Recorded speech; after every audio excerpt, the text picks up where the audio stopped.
you so much for joining me today.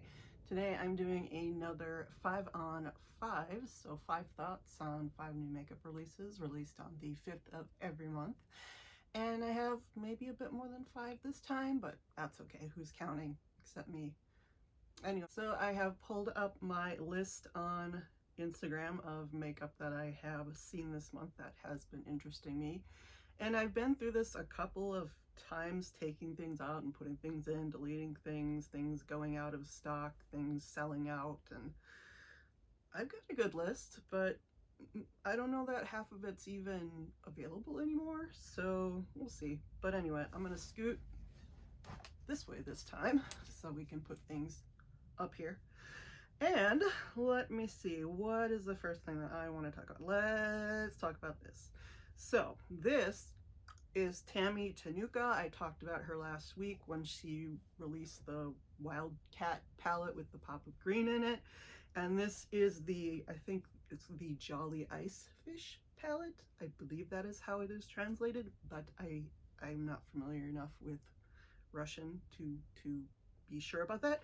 Anyway, this is a beautiful blue palette with a fish on it, perfect for Pisces season. I'm not sure if it was meant for that, but it is Pisces season. My birthday is on Saturday, and this goes live on Sunday, I believe. So I think I'm gonna try to pick this up.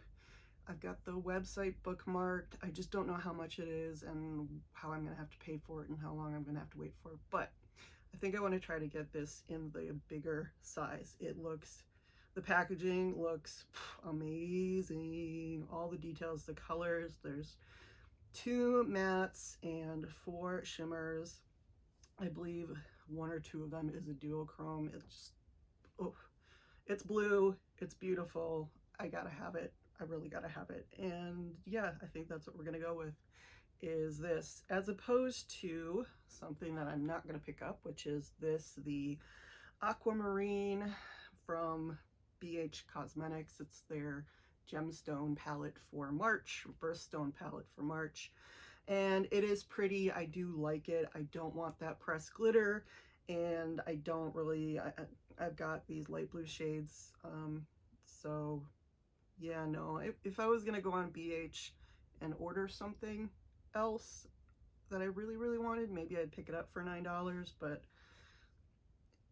it's pretty, but it's not for me. So honorable mention, we'll give that.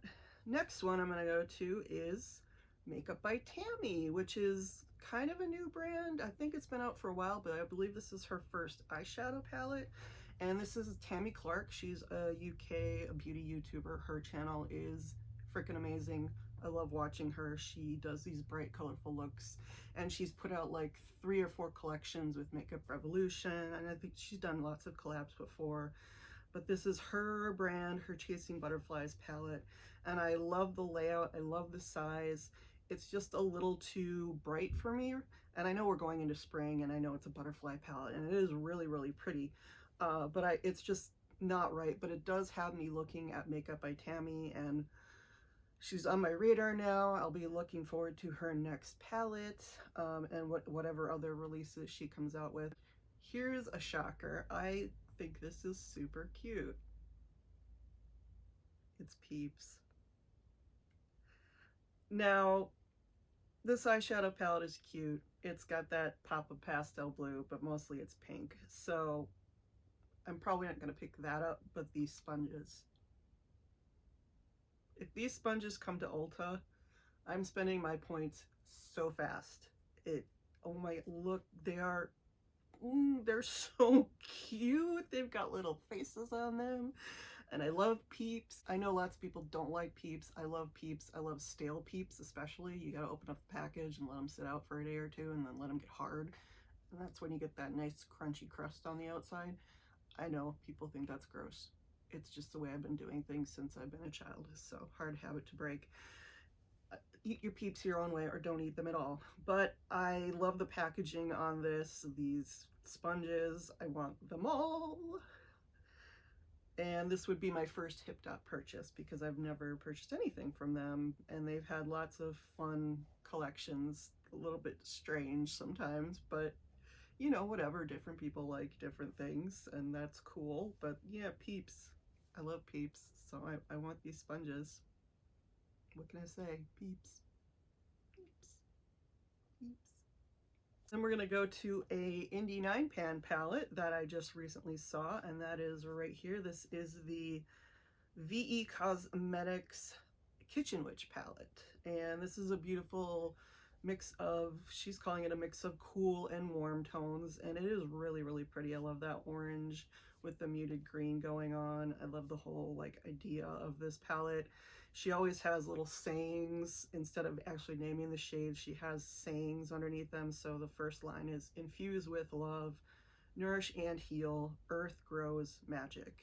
So it's very nice. It's one of a bunch of new releases that she is putting out. She is I believe, a vegan, cruelty-free independent makeup brand based in the UK. I don't think I'm going to pick this up specifically because I think I'm going to have trouble getting anything from the UK right now, but it's one of two palettes that I have my eye on from them. The other one is her Eclectic Witch palette, which is a little bit more like full cool toned and some blues and teals in it. But this, I've been watching this brand for a while because I think Nikki Raven has quite a few of their palettes, or at least she gets some PR from them. It's a really pretty palette, and I am looking at it and I've got it marked down as a possible someday maybe, and so I really like this new release from them. And the last thing I will mention is the new release from Musée Beauty. This is the Le Jardin palette, so take a stroll through Monet's garden. This is the same brand that released the Impressionism palette and the Van Gogh palette. And so this is the same format as their Impressionism palette with the thinner, I think the Van Gogh palette is a little bit thicker, but this is the more slim packaging. It is beautiful pinks and purples and greens. I think it is at this point sold out, or at least the pre-sale is closed. Not really sure where they are with that, but I decided not to pick this up just because it's a beautiful palette and I love the theme. I love the theme of the Impressionism palette too, but it's just not quite the right color scheme for me. I'm not big on pinks and I'm not big on purples. As you can see, I really tend to like blues. So it is beautiful. I love the colors. I love the names of everything. And it is a limited edition palette. So once it's gone, it's gone. And I think I'm probably just going to let this one go. But it is beautiful. And again, I am watching Musée Beauty. No. I'm watching Musée Beauty for more releases. And I find them very, very intriguing as a brand. And look, I don't have anything about ColourPop this week. Oh wait, except to say I don't care for the Bambi collection, and they're releasing some Cheek Dew today, which Cheek Dew sounds blue. So no. I'm saving a lot of money by them just not releasing good stuff right now, or at least stuff that I don't think is good. Your opinion may vary, and that's totally fine. So anyway, those are my 5 thoughts on 5 new makeup releases on the 5th of the month. So let me know what you think, if you have any of these things marked on your want list, or your do not want list, or your I'm watching that brand list. I'd be interested to know what you think. I like to feature indies on this channel, at least in this video. I know not everything that I mentioned is indie, but I like to keep it more indie focused just because that's what I'm really feeling is doing the innovating in the makeup world right now. There's just not a lot of interesting stuff coming from bigger brands at all right now. So yeah, I'm keeping my eyes on indies, and that's where I'll be focusing. So let me know what you think, and thank you so much for joining me. Leave a like, comment, subscribe. Yeah. Thanks so much. Thank you guys so much for watching. I will see you in the next one. Bye.